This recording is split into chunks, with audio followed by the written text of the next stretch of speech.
Words. There comes a moment in every man's life, whether he's standing in the concrete jungle of New York or in the dust of the Iranian desert, when he must face a mirror that doesn't lie. Not the mirror in your bathroom. I'm talking about the mirror of truth, the one that reveals what your soul has become. Some of you are scrolling through life like it's an app, waiting for the next notification, the next woman, the next escape. And yet the emptiness only grows. You feel invisible in a world that was supposed to be yours. But what if I told you that an ancient prophecy from the book of Jeremiah, chapter 49, holds a warning not just for Elam or for Iran or even for Israel, but for you young man in America? Jeremiah wrote of a judgment coming to Elam, a mighty kingdom, and he spoke of God shattering their bow, their strength, their identity. What happens when the strength of a nation or a man breaks? The answer isn't in rage. It isn't in women. It isn't in escape. The answer is in the ashes, the fire, the fall. Because sometimes God allows the fall not to destroy you, but to rebuild you. So listen, not with your ears, but with your soul. This message is not just prophecy. It is a mirror. It is a call. It is your turning point. I will break the bow of Elam, the chief of their might. Jeremiah 49 and 35. Elam was a kingdom of warriors. Their identity was their bow, the weapon of long-range warfare. In those days, to have a bow was to have dominance, precision, power. It wasn't just a tool. It was a symbol of strength, of control. But God said, I will break the bow. Not just the weapon, but the pride behind the weapon, the identity, the illusion. And so I ask you, what is your bow? Because every man has one. For some of you, it's your status. For others, your body, your intellect, your smooth talk with women, your ability to disappear emotionally and still survive. It's that mask you wear that says, I'm fine. But you're not. You're bleeding inside. You're carrying a weapon that's keeping everyone at a distance, including God. The bow of Elam was powerful, but it wasn't righteous. And the truth is, God will allow the very thing you hide behind, the very thing you think protects you, to be broken. Why? Not to shame you, not to destroy you, but to show you that strength without surrender is a prison. You think the world will respect your image. You've been told, don't be vulnerable, don't cry, don't need anyone, don't feel. But that's not strength, that's survival. And you weren't born to survive, you were born to overcome. God didn't say he would break Elam's sword. He said he would break the bow.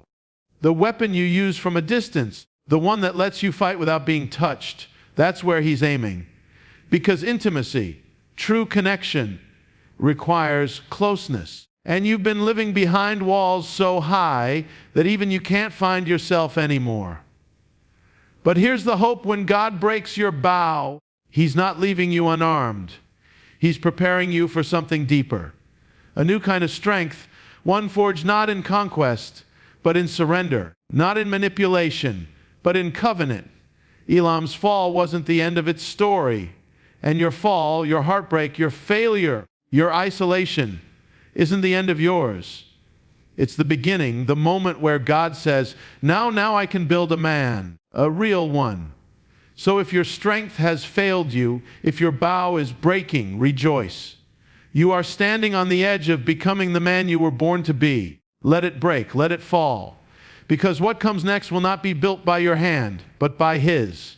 Jeremiah prophesied, I will scatter the people of Elam to the four winds. Not just defeat, scattering, displacement, disorientation, confusion.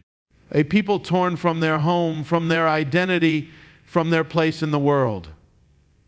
And yet some of you already know what that feels like. You don't have to be dragged from a kingdom to be exiled. You just have to wake up one day and not recognize your own soul. That's exile. When you're surrounded by people but feel completely alone. When you go through the motions of life, work, screens, dates, gym, but nothing fills you. You're a stranger in your own skin. You thought you were building something, a life, a future. But now, it all feels like sand running through your fingers. You lost her, you lost yourself, you lost the fire. And you wonder, why would God let me fall so far? But listen, exile is not punishment, it's preparation. It was in exile that Joseph became a ruler. It was in the desert that Moses learned to hear the voice of God. It was in the caves, in isolation, that David became a king after God's own heart. And it was in the wilderness that Messiah began his ministry. So if you feel lost, if everything familiar has been stripped away, it's not because God is done with you. It's because he's about to begin with you. The world tells men, find yourself. But the truth is, you must first lose yourself. Because as long as you cling to the old version of you, the wounded one, the angry one, the numb one, God can't raise the warrior in you. And here's the thing about exile, it is not where you are abandoned. It is where you are undone. Where you learn to live not on applause, not on success, not on affirmation from others, but on every word that comes from the mouth of God. You want purpose. Be willing to walk through the wilderness. You want love that isn't hollow. Then let God strip you of the things that keep your heart calloused. Elam was scattered to the winds, and sometimes God will scatter you so he can rebuild you on his foundation, not yours. This is your wilderness season. It's not pretty, it's not easy, but it's holy. And if you don't run, if you stay, if you listen, if you wait, you will come out with fire in your bones and destiny in your breath. Don't despise the exile. It's where kings are born. Jeremiah didn't just speak to Elam. He spoke to every nation that lifts itself up in pride and forgets its foundation. And if we have the eyes to see, he was speaking to us, to America, to you. Elam was once powerful, fierce, feared, but it fell, not because its enemies were stronger, but because it trusted in its own strength more than in the God who gave it. And that is the mirror we don't want to look into, because America, this land of opportunity, of invention, of freedom, was built on a covenant, on prayer, on the belief that there was a creator who ruled above all kings. But now, that foundation has cracked. We have traded covenant for convenience, truth for trend, purity for pleasure. We are a nation that worships ourselves. But let me speak deeper now, not just to America, but to the man watching this. Because you are that nation. You were created with calling, with strength, with vision. But somewhere along the way, you lost it. Not overnight, but in inches, slowly, quietly, through compromise, through comfort, through the lies you started calling normal. You used to pray, you used to believe, you used to feel. But now, you just exist. And yet, here's the mystery. Just as nations fall, so can souls, but that fall isn't always a curse. Sometimes it's a calling, a shaking, a divine interruption. Because God doesn't just care about kingdoms. He cares about the man inside the ruins. You see, Elam fell, but Jeremiah didn't stop there. He said God would one day restore Elam. And I tell you now, no matter how far America drifts, and no matter how far you have drifted, restoration is still possible. But it won't happen through noise, not through politics, not through performance. It happens in the quiet war of a man's soul. The world is full of men who look powerful, but inside they're broken, bitter, alone. Don't be one of them. Don't live pretending God didn't create you to blend in. He created you to stand apart, to burn with purpose, to rise even when the ground beneath you crumbles. So yes, the fall is real. But what if the fall was the beginning? Don't just weep for America. Let her fall wake you up. Let it birth repentance, passion, identity. Because the rise of a soul begins the moment he stops pointing at the world and looks in the mirror and says, God, rebuild me. We live in a generation where love has become a marketplace, where your worth as a man is measured by how many matches you get, how many women look at you, how many hearts you break, or how many times yours has been broken. But this isn't love. This is idolatry. This is Elam all over again. Jeremiah warned of idols, of things built by man's hands and worshipped as gods. And what is an idol really? It's anything you run to for meaning, for validation, for salvation. anything you cling to in your emptiness. For many men today, she has become the idol. That idea of the one, that she'll finally understand you, that she'll complete what's missing, that her love will rescue you from the coldness you carry inside. But listen to me. This is the deception that keeps you enslaved. You think you're chasing love, but what you're really chasing is a cure for your unhealed wound.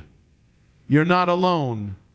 We've all done it. We've all placed someone in the seat that only God can fill. We've all knelt at the altar of a relationship, hoping it would give us back our identity. But love, real love, is not a god. It's a gift, and no gift can give you what only the giver holds. You don't need a girlfriend to be a man. You don't need intimacy to feel whole.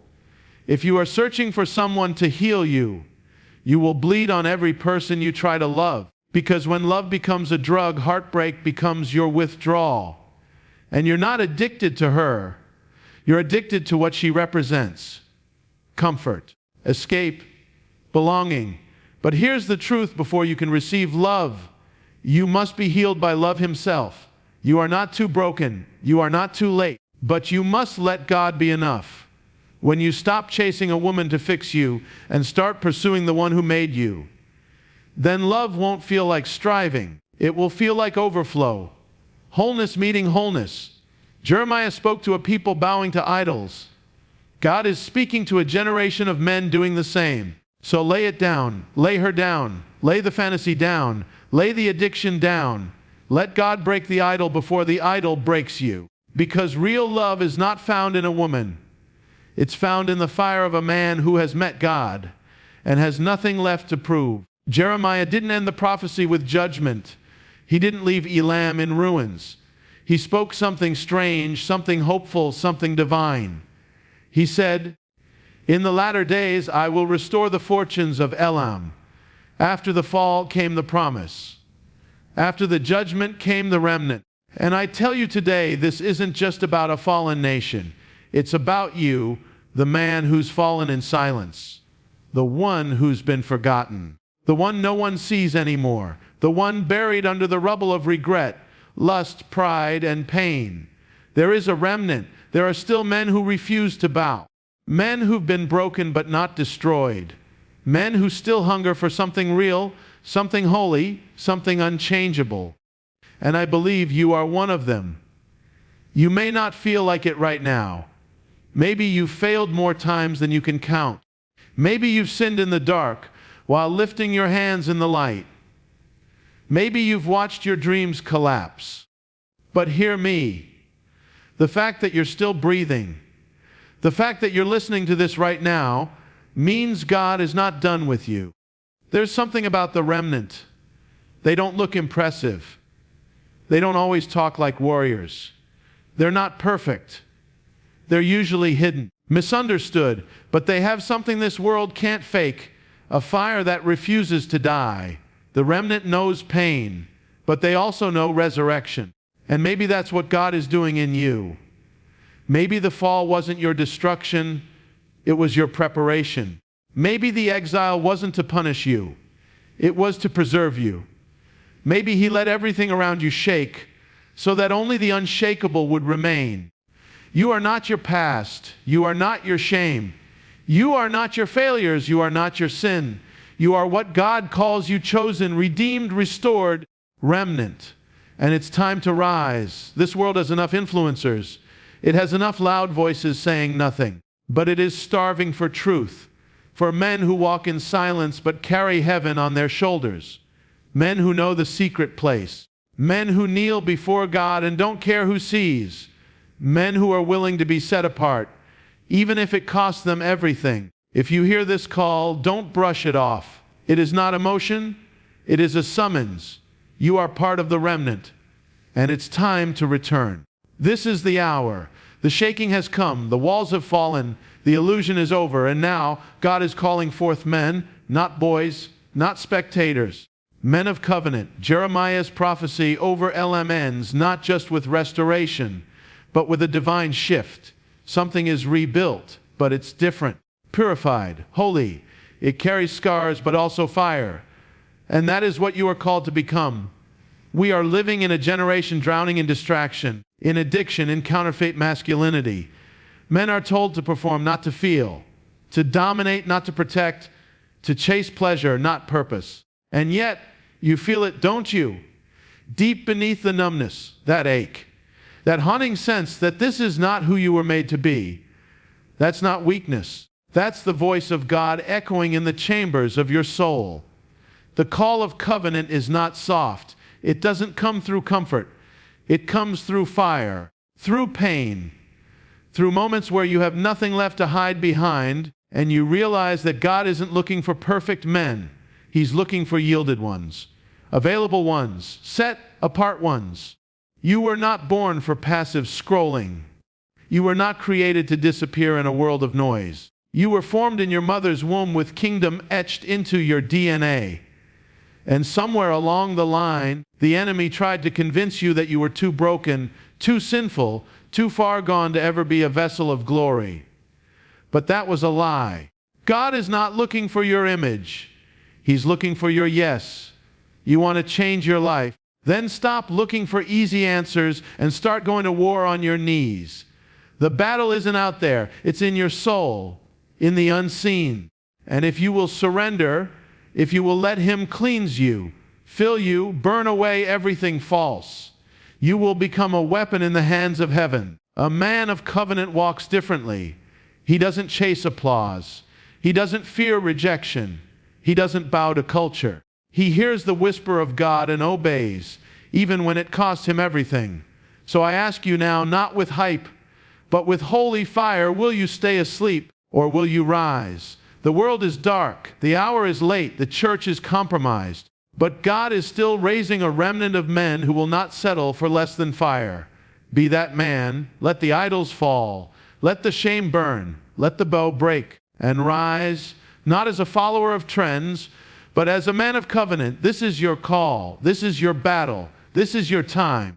Maybe you didn't expect to hear this today. Maybe you thought you'd scroll past like every other video. But here you are, still listening. That's not an accident. That's a divine appointment. I don't know your story. I don't know the nights you cried when no one saw. I don't know what you've done or what's been done to you. But I do know this: you are not forgotten. You are not invisible. You are not too far gone. You are being called. If this message spoke to your spirit, if something inside you woke up, don't let it fade. Do something. Say something. Speak it out. Drop a comment below right now. Write, "I'm part of the remnant," if you felt this was for you. It's not just a phrase. It's a declaration, a line in the sand. And share this with a brother, a friend, a son, a man who's drifting, someone who's been waiting for a word like this to reach them. You don't know who's on the edge. And if you haven't yet, subscribe, not for views, not for hype, but because you know this generation doesn't need more noise. It needs truth. And together we are building something holy here, something dangerous to darkness. So like it, comment, share it, subscribe. But most of all, live it. Don't just watch. Answer the call. Because the world doesn't need more passive men. It needs the remnant. And it starts with you.